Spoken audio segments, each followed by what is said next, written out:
Hello বন্ধুরা, সবাই নিশ্চয়ই খুব ভালো আছো। আমিও ভালো আছি। আরও একটা নতুন ভিডিওতে তোমাদের সকলকে জানাই স্বাগত। সত্যি গামলার কি সৌভাগ্য, তাই না? মানে শ্বশুরবাড়ি ছেড়েছে, সংসার ছেড়েছে, স্বামী ছেড়েছে, সন্তান ছেড়েছে, ওর কাউকে মনেই পড়ে না। ওর কাউকে মনেই পড়ে না। ও সবাই সেটা নিয়ে ওকে কটূক্তিও করে। আমরাও বলি যে হ্যাঁ, বাচ্চার কথা মনে পড়ে না, এই যে 5 বছরের সুন্দর সাজানো সংসার ফেলে চলে এসেছিস, হ্যানা ত্যানা। ওকে আমরা আজকে প্রায় 2 বছর ধরে কিন্তু সবাই বলে আসছি, কারণ ও কোনো কিছুতে এইসবে বদারি করে না। তার কারণ হচ্ছে ও একটা স্বাধীন চেতা মহিলা হয়েছে, স্বেচ্ছাচারী মহিলা হয়েছে, এবং নিজে রোজগার করে, নিজের মতো করে জীবন কাটাবে, নিজের মতো করে ব্লগিং করবে, যখন যেরকম ব্লগ করবার ইচ্ছে হবে সেরকম দেবে। দুদিনের ভিডিও একসঙ্গে, কখনো একদিনের ভিডিও একসঙ্গে, যে ব্লগিংয়ে কিচ্ছু থাকে না, খাওয়া দাওয়া আর হচ্ছে ঘুম, আর হচ্ছে খাওয়া দাওয়া, ঘুম, কেনাকাটা, এই ছাড়া আর মানে ওই কিছুই থাকে না। লোকে ওকে বলে যে ব্লগিংয়ে ইন্টারেস্টিং কিছু বানাও, ইন্টারেস্টিং কিছু দাও, হ্যান দাও, ত্যান দাও, কিন্তু দেখো ও সেই ধরতক্তা মার পেরেক একই ব্লগ। কন্ট্রোভার্সি এমনভাবে ছুড়ে দেয় না সেটা বলবো না, কন্ট্রোভার্সি এমনভাবে ছুড়ে দেয় যেটা নিয়ে আমরা অনায়াসে কন্ট্রোভার্সি করতে পারি, কিন্তু একজন সাধারণ দর্শক দেখলে সেটা ভাববে ঠিক আছে, এটা কথার কথাই হয়তো বলেছে। কিন্তু আমরা যারা কন্ট্রোভার্সি ক্রিয়েটার রয়েছি তারা কিন্তু ঠিক বের করে নিতে পারি। কিন্তু খুল্লা সেইভাবে যে কন্ট্রোভার্সি নিজের কেস সম্পর্কে, কি হতে চলেছে, কি না হয়েছে, শ্বশুরবাড়ি সম্পর্কে, লিগাল হাজব্যান্ড সম্পর্কে, ও কিন্তু কোনোদিনই সেভাবে বলে না। হ্যাঁ, যখন সেই মাল রিকভারি প্রথম কেস কামারি শুরু, সেই সময় বলেছিল, অবশ্যই জানান দিয়েছিল দর্শকদেরকে। ওর তো কিছু ভালোবাসার মানুষ আছে, ওকে যারা অন্ধভাবে সাপোর্ট করে তাদেরকে জানানোর জন্য ও কিন্তু বলেছিল।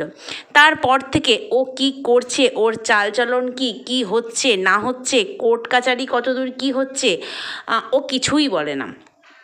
হ্যাঁ, যখন ফোকলার সঙ্গে ওর সম্পর্ক শেষ হলো, প্রায় শেষের পর্যায়ে গিয়েছিল, তখন কিন্তু কিছু টাইটেল দিয়েছিল, আর পিটাপিটির দরকার নেই, এরকম থাকাই ভালো। আমি কিন্তু তোমাদেরকে বলেছিলাম যে পিটাপিটি অর্থাৎ ফোকলা যে ওকে পিটাপিটি করতো আমরা জানি, তো সেক্ষেত্রে ওর টাইটেলের মাধ্যমে বুঝিয়ে দিয়েছে আর পিটাপিটির দরকার নেই, এরকমই থাক।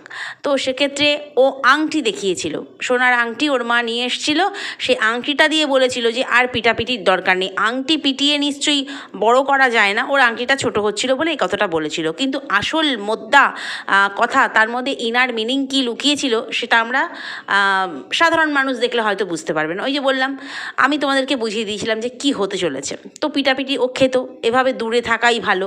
তো সোনার আংটি দূরে থাকবে না কাছে থাকবে, এটা নিয়ে তো কোনো লিঙ্ক খুঁজে পাইনি। তো এইরকমভাবেই ও টাইটেলে খেলে গেলেও ভেতরে অ্যাটিটিউডের সঙ্গে কিন্তু কোনোদিনই কিছু বলেনি। বলেছে যেটা ওর লিগাল হাজব্যান্ডের উদ্দেশ্যে বলার, সেই আগে যখন কেস শুরু হয়, বেশ কিছু মাস আগে বা বছর দেড়েক আগে, সেই সময় বলেছে। কিন্তু ও ঠিক পাত্তাই দেয় না, এরকম একটা ব্যাপার। থোড়াই কেয়ার করে, কাউকে না, কারণ ও রোজগার করে, ওর শিক্ষা, ওর যোগ্যতা, তার চাইতে ও বেশি রোজগার করে ফেলেছে। ঠিক সেই জন্যই ও কাউকে পাত্তা দেয় না। তার কারণ হচ্ছে ওর এটুকু জানে, আমি যখন আমার দরকার হবে আমি তখন একটু করে নোংরামির ছোঁয়া দিয়ে দেবো, ব্যাস, তাহলেই আমার ভিউজ হবে। আমাকে আলাদা করে কাউকে বেচতে বসতে হবে না। কিন্তু ওর লিগাল হাজব্যান্ড সে জানে যে আমি আর কি নোংরামির ছোঁয়া দেখাবো। আমার সম্বন্ধে যদি নোংরামি কিছু রটে, সেটা আমি যেভাবেই হোক, ধমক দিয়ে, চমক দিয়ে, কাউকে লাইভের মাধ্যমে এনে, যেভাবেই হোক বোঝাবার চেষ্টা করব যে না আমি এর সাথে নেই। পরবর্তীকালে স্বীকার করব, কারণ উপায় নেই, মানুষ সবটা বোঝে, মানুষ সবটা জানে। তো সেক্ষেত্রে আমার তো নোংরামি দেখাবার বা বোঝাবার বা জানানোর কিছুই নেই। আমার আছে ওই সবেধন নীলমণি, আমার গামলা, এখনও লিগাল, এখনও ডিভোর্স হয়নি, তাই যতদিন আমি পারবো আমি বেচবো। আচ্ছা, কথা হচ্ছে ওকে অনেকেই বেচু করে, অনেক দর্শকরা করে, অনেক কন্ট্রোভার্সি ক্রিয়েটাররা করে। তোমরা কেন বলো বেচু? ওকে বেচু বলো না, ওকে স্ত্রী বেচু বলো। ও নিজে আজকে স্বীকার করে নিয়েছে। আমরা এতদিন বলেছি যে আমি বলিনি, কারণ আমি এটাই বলি যে হ্যাঁ মানে কি বলবো, কিছু কেস কামারি এই সমস্ত ঘটনা যা ঘটছে ওর ভালোবাসার মানুষদের না, ওর আবার ক্ষণে ক্ষণে কিন্তু ভালোবাসার মানুষ বদলে যায়, ঠিক আছে? ভালোবাসার মানুষ যদি কেউ একটা ভুল ত্রুটি খুঁজে দেয় তাহলে কিন্তু ভালোবাসার মানুষ আবার হেটার্স হয়ে যাবে। তো যাই হোক, সেটা ক্ষণে ক্ষণে বদলায়। তো সেক্ষেত্রে মানুষ যখন প্রশ্ন করবে হেটার্স হয়ে যাবে। তো সেক্ষেত্রে ও কী করেছে না, ভালোবাসার মানুষদের জানানোর জন্য ওর কেস কামারি সংক্রান্ত ও বলতে বসে। তাতে ও এটুকু জানে ভালোবাসার মানুষরা কতটুকু লাভবান হলো কি না হলো, কতটুকু জানতে চাইলো, কতটুকু জানতে পারলো, সে নাই হোক, আমার কিন্তু ভিউজ বাড়বে, আমার কিন্তু রেভিনিউ আর্ন হবে, আমি রেভিনিউ জেনারেট করতে পারবো। তো সেক্ষেত্রে ও কেন বেচবে না বলো তো? কেন বেচবে না? তোমরা বেকার বেচু বেচু বেচু বেচু করো, রাগ হয় না নাকি? অত সুন্দর একটা নাম থাকতে সেই নামে ভাই দাদা বলে অন্তত ডাকো, তারপরে সে সেটা গ্রহণ করবে কি না করবে, কি লাথি মারবে সেটা তার ব্যাপার, তাই না? বাবা, কন্ট্রোভার্সি ক্রিয়েটাররা সমস্ত ক্যারেক্টারলেস। ক্যারেক্টারলেস, আচ্ছা, ক্যারেক্টারলেস, ক্যারেক্টার বানানটা করতে পারবে ইংলিশে? কি জানি, ইংরাজিতে বললো তো সেই জন্য বলছি আর কি। আমরা কিন্তু আমি এটা মনে করি, আমি যেটার স্পেলিং জানবো না সেটা আমি আদৌ উচ্চারণ করে বলবো না। তো সেখানে প্রোনাউন্সিয়েশনে ভুল হতে পারে, আমার স্পেলিংয়ে ভুল হতে পারে, মানে কথার কথা বলছি। তো সেখানে ও বলছে ক্যারেক্টারলেস। কন্ট্রোভার্সি ক্রিয়েটাররা যারা বেচে তারা নিজেরাই ক্যারেক্টারলেস। তো তাদের এবার কাকে উদ্দেশ্য করে বলছে সেটা আমরা সকলেই বুঝতে পারছি। তো যেখানে কন্ট্রোভার্সি ক্রিয়েটর বলেছে, আমাদের তো ভাই একটু গায়ে লাগবেই। যাই হোক, একই বিষয়ের ওপরে মোটামুটি অন্য অন্য বিষয় করলেও এই বিষয়টার ওপরে মোটামুটি প্রায় 2 বছর ধরে কন্ট্রোভার্সি করছি, সেখানে আমরা ক্যারেক্টারলেস হয়ে গেলাম। তো একটাই কথা বলবো, ক্যারেক্টার সার্টিফিকেট যেমন ও কারো কাছ থেকে নেবে না, কোনো ইন্টারেস্ট নেই। হ্যাঁ, আমি বলছি না ইন্টারেস্ট, ও বলল ইন্টারেস্ট নেই, কোনো ইন্টারেস্ট না বলে বললো ইন্টারেস্ট নেই। তো সেক্ষেত্রে বলছি যে তাই আমাদেরও কেউ ক্যারেক্টারলেস বললে আর তার ক্যারেক্টার আমরা একদম কি বলবো, সামনে টিভির পর্দার মতন সামনে নিয়ে আসতে পারি। অনেক কিছু এরকম আমাদের অনেকের কাছেই হয়তো আছে, কিন্তু আমরা তার জাস্ট ছোঁয়া মাত্র দিয়েছিলাম, ছোঁয়া, জাস্ট ছোঁয়া দিতেই সে একদম বিগড়ে গিয়ে আমাদেরকে হেটার্স বানিয়ে দিয়েছিল। সেই হোক, যাই হোক, পরের কথা। এবারে কথা হচ্ছে দেবশ্রীদির কথা বলতেই হয়, কারণ দেবশ্রীদি কিন্তু এই সোনালি চুলওয়ালির কথা প্রথম এনেছিল, বলেছিল কোর্ট করে দেবো, কেস করে দেবো, মনে পড়ছে আশা করি তোমাদের। তো যাই হোক, আজকে এটুকু বললো যে আমার যতদিন না ডিভোর্স হবে আমি বেচবো। অবশ্যই, কারণ আমার ভিউজটা একটুখানি একদম ডাউন হয়ে গেছে, একটু নয় অনেকটা ডাউন হয়ে গেছে। একটু যদি যতদিন না ডিভোর্স হয় আমি একটু বেঁচে বুঝে নিই, মনে হচ্ছে ডিভোর্স দোরগোড়ায়। তোমাদেরকে দুপুরের ভিডিওতে এর ব্যাপারে হিন্টস দিয়েছিলাম, তো মনে হচ্ছে যেন দোরগোড়ায়। তো সেক্ষেত্রে একটু বেঁচে নিই, একটু অন্তত কামিয়ে নিই, নাহলে এরপরে কামাবো কী দিয়ে? শুধু ভিলেজ লাইফস্টাইল, ধুস। হ্যাঁ, কিছু মানুষ আছে সেটা পছন্দ করে, অবশ্যই কিছু মানুষ আছে, কিছু পার্সেন্টেজ আছে যারা ভিলেজ লাইফস্টাইল পছন্দ করে, তারা অবশ্যই দেখবে। কিন্তু ম্যাক্সিমাম ভিউজ ওর চ্যানেল থেকে তো কন্ট্রোভার্সি, বউ বেচা, বউয়ের নোংরামি, কল রিভিল করা, ভয়েস রেকর্ডিং, এগুলো থেকেই ভিউজ হয়েছে না? তো ভিউজ হয়েছে। তো সেক্ষেত্রে পরপর ভিডিওগুলো লাইন বাই লাইন দেখলেই, টাইটেল দেখলেই হয়ে যাবে কোনটার কত বেশি ভিউজ। আরে বাবা, ও তো লাভটা বোঝে না, লোকসান কিছু বোঝে?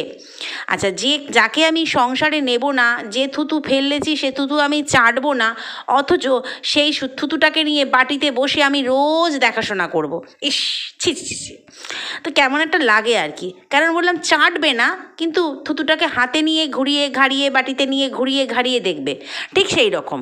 কারণ আজকে বললো কে কি করতে পারো করে নিও, কারোর কিচ্ছু করার নেই, শুধু নিজের কি বলবো চরিত্র, মানে এই ব্যাপারে চরিত্রটা সামনে উঠে আসছে। এতটা ঔদ্ধত্য, এতটা অ্যাটিটিউড মনে হয় না দেখানো ভালো। যারা কন্ট্রোভার্সি ক্রিয়েটার তারা কিন্তু প্রথমে আগে দর্শক, আগে ভিউয়ার্স, আগে ভিউ দেয়, তাদের থেকেও তার রেভিনিউ জেনারেট হয়। তাদেরকে এইভাবে ঔদ্ধত্যের সুরে বলা কথা, কারণ আমরা জানি সে বেচবে, তার বেচা ছাড়া উপায় নেই, তার বেচা ছাড়া উপায় নেই, সে বেচবে, সে বলবে যতদিন না ডিভোর্স হচ্ছে। আমরা এরপরে কাকে বেচতে দেখব? কাকে দেখবো বেচতে? ডিভোর্স হয়ে যাওয়ার পর কাকে বেচবে? প্রশ্ন আমার মনে একটাই, আমি উত্তরটাও জানি কাকে বেচবে। তখন আমরা নতুন নতুন কন্টেন্ট পাবো। হ্যাঁ, কন্ট্রোভার্সি তখনও হবে। যখনই দেখছি আমার ব্যাপারে কন্ট্রোভার্সি হচ্ছে না, আমি তখনই নিপাট ব্লগের মধ্যে একটুখানি কন্ট্রোভার্সি ছুড়ে দিই, একটু এটা করে দিই। আমার হচ্ছে ওই মিত্র চ্যানেলটা হচ্ছে আমার বেচার চ্যানেল, ওটা রেখেইছি বেচবো বলে।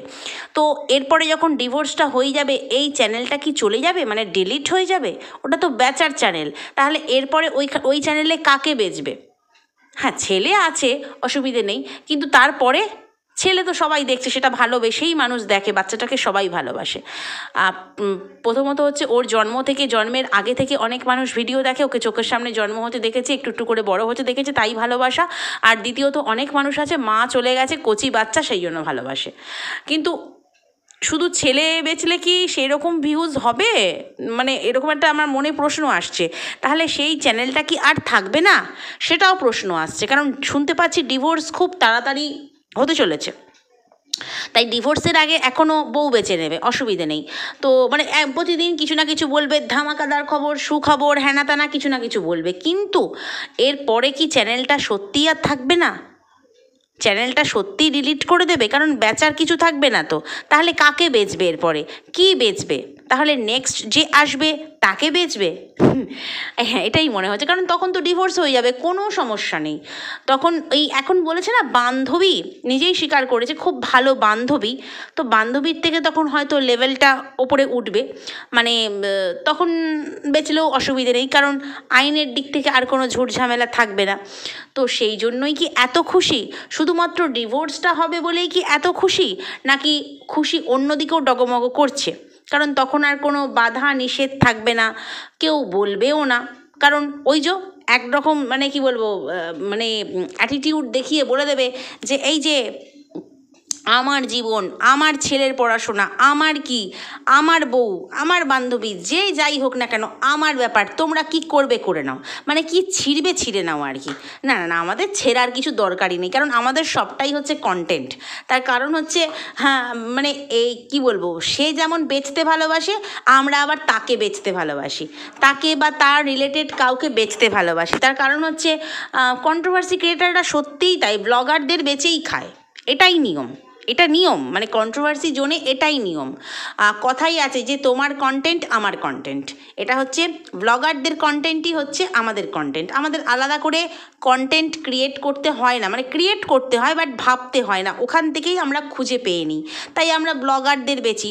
কিন্তু এমন কোনো ব্লগার দেখেছো, হ্যাঁ, যার বউ মানে কি বলবো অনেক অনেক মাইল দূরে রয়েছে, যার সাথে তার বউ কোনোদিন তার নামগন্ধও নেয় না, তাকে পাত্তাও দেয় না, তার কথা মানে কি ঘুণাক্ষরেও বলে না, দেখতে পাচ্ছি তো, কিন্তু সে প্রতিদিন এসে এসে বলছে, এরকম দেখেছো? অ্যাকচুয়ালি না প্রচণ্ড ভালোবাসে, জানো তো। যাই হোক, মানে গামলার তো মনে ভালোবাসাটা সেরকমভাবে কোনোদিনই ছিল না, ওর একটু পুরুষ চেঞ্জ করার স্বভাব ছিল, যদি ভালোবাসা থাকতো সত্যিই ছাড়তে পারতো না। কিন্তু এই আবার না প্রচণ্ড ভালোবাসে, সে টাকার দিক থেকেই হোক আর রঙের দিক থেকেই হোক, একটুখানি ভালোবাসে। তো ভালোবাসাটা এমন পর্যায়ে ছিল, সেই জন্য 2 বছরে এত কিছু গামলা করার পরেও না ভুলতে পারছে না, অনেকের ধারণা এটা, আমি বলছি না যে ভালোবাসলে সেটার ফলাফল আমরা অন্যরকম দেখতাম। তাহলে ভালোবাসার মানুষকে কেউ পরপুরুষের সঙ্গে চলে গেছেও বলতো না, তার নোংরা চ্যাটিং এগুলোও বের করতো না, আর তাকে থুতুর সঙ্গেও তুলনা করতো না। ভালোবাসা জিনিসটা না একদম অন্যরকম, একটা পবিত্র জিনিস। তো সেক্ষেত্রে মানে অনেকে বলছে আর কি, ভালোবাসে তো তাই বউকে ভুলতে পারছে না, তাই রোজ বউ বেচতে বসে। অ্যাকচুয়ালি তা নয়, নিজের স্বার্থের জন্য বসে। টাকা, রেভিনিউ মানেই টাকার ডলার আর কি, ভিউজ, তার সঙ্গে ভিউজ বাড়লে সাবস্ক্রাইবার বাড়বে, আর সব কিছু নিয়েই আর কি চলছে আর কি। তো সেটাই হচ্ছে মোদ্দা কথা। তো প্রশ্ন আমার একটাই, নিজে বলছে বেচবো, যতদিন না ডিভোর্স হয় বেচবো, সাবাস, দারুণ দারুণ অ্যাটিটিউড, হ্যাঁ, কিপ ইট আপ, একদম কিপ ইট আপ, ভীষণ ভীষণ ভালো লাগলো। কিন্তু প্রশ্ন হচ্ছে যখন ডিভোর্স হয়ে যাবে কাকে বেচবে? ডিভোর্স হয়ে গেলে পরে কাকে বেচবে? তাহলে কি চ্যানেলটা থাকবে না? মানে ওই যেটা দিয়ে বললো যে এইটা আমার বেচার চ্যানেল, তাহলে সেই চ্যানেলটাতে এরপরে কাকে বেচবে? এটা আমার মানে মনে প্রশ্ন জাগলো শোনার পরে। ডিভোর্স হয়ে গেলে তো সব ছাড়ান কাটান হয়ে গেল, চালান কাটান হয়ে গেল, তখন কাকে বেচবে? এরপরে বেচার জন্য কাকে সিলেক্ট করছে, সেটাই আমার প্রশ্ন। যাই হোক, ওদিকে গামলা তো উড়ু উড়ু ঘুরু ঘুরু করতে বেড়াতে যাচ্ছে।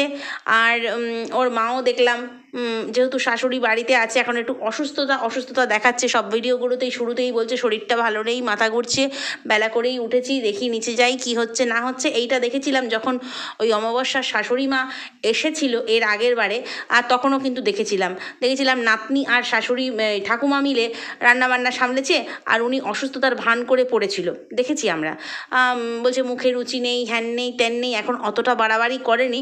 তবে এই যখনই আসে, আমি লক্ষ্য করে দেখেছি, এই শাশুড়ি মা যখনই আসে অমাবস্যা হচ্ছে তখনই না অসুস্থ হয়ে যায়।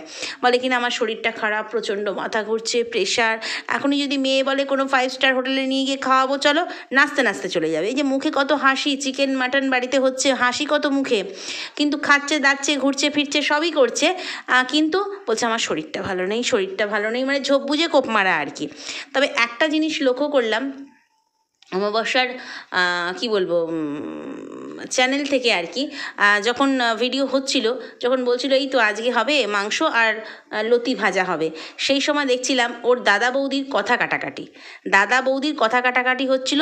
দাদা বলছিল সব সময় তোর মা এরম একটা বলে ওর বৌদিকে বলছিল, পাশ থেকে দেখা যাচ্ছিল না, ওর দাদার গলার আওয়াজ তো চিনি, তো সব সময় তোর মা এরম কিছু একটা করে বলে।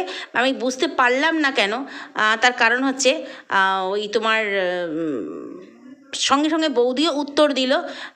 বৌদি কি বলল সেটাও বুঝতে পারলো না, কিন্তু বেশ জোরেই বলল। তোমরা যদি কেউ শুনতে চাও অবশ্যই শুনে নিও, কিন্তু আমি কিছুতেই বুঝতে পারলাম না। তার কারণ হচ্ছে অমাবস্যা তখন গলার ভলিউমটা কি জোর বাড়িয়ে দিল, এটা হলেই রান্না হয়ে যাবে বলে এমন চেঁচিয়ে দিল। আর ওরা যেহেতু দূরে রয়েছে, কথাগুলো স্পষ্ট বোঝা গেল না, কিন্তু তুই তুকারি করে বৌদির সঙ্গে কথা বলছে ওর দাদা, সেটা পুরো পরিষ্কার। তোর মা, সব সময় তোর মা, বৌদিকে বলছে সব সময় তোর মা। বাবা, ছেলেকে এটুকু শিক্ষা দিন। আপনি না জামাইয়ের থেকে কোনোদিন নাকি প্রণাম পাননি, আপনাকে কোনোদিন মা বলে ডাকেনি, তাহলে সেই দুঃখটা রয়ে গেছে।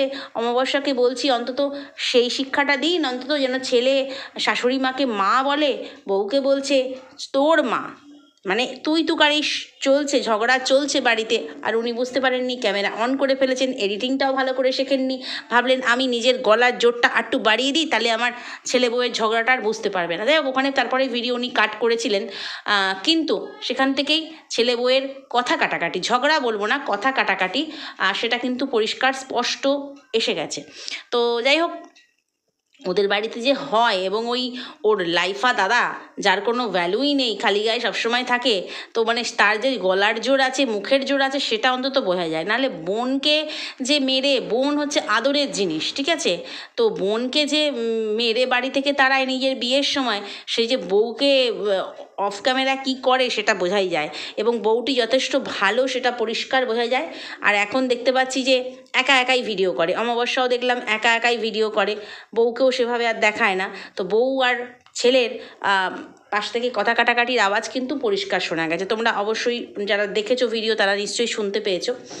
তো সেটাকে আর চাপা দিতে পারেনি, এটাই হচ্ছে কথা। তো তার মেয়ে হচ্ছে রাঁধুনি, মেয়ে একদম মানে কি বলবো, নাইটি গুজে রান্না করছে, মেয়েকে এক ঝলক দেখালো ভিডিওতে, নাইটি তুলে মেয়ে রাত্রে রুটি ফুটি এ সমস্ত রান্নাবান্না করছে। হ্যাঁ, মেয়েকে দিয়ে কিছুটা কাজ করান, তাহলে অন্তত মেয়ের শরীরের চর্বিটা ঝরবে। কারণ আমরা সংসারের কাজ করেও আমাদের শরীরে চর্বি জমে যাচ্ছে, সংসারের সমস্ত কাজ করে, আর ওই রকম শুয়ে বসে থাকলে ওর তো ভবিষ্যৎ অন্ধকার হয়ে যাবে, হাজারো রোগে ধরে যাবে, যেটা স্বাভাবিক, এটা কোনো অভিশাপ বা কিছু নয়, এটা স্বাভাবিক জিনিস। ওরকম শুয়ে বসে থাকলে মানে অচিরেই অল্প বয়সেই রোগে ধরে যাবে। ঠিক সেই জন্যই বলা, একটু কাজকর্ম করান, আর বৌমাকে একটু রেস্ট দিন, আপনি একটু রেস্ট নিন, মেয়ে আছে মেয়েকে দিয়ে করান। মানে কোন লজ্জায় যে গেস্ট আসলে পরে গেস্টকে দিয়ে করায় সেটাই বুঝতে পারি না, অথচ ঘরে আতখাসি মেয়ে রয়েছে। তো চলো, ভিডিওটা এখানেই শেষ করছি, নেক্সট ভিডিওতে আবারও কথা বলবো। যদি কোথাও ভালো লাগে লাইক কমেন্ট শেয়ার সাবস্ক্রাইব করে সঙ্গে থেকো। টাটা।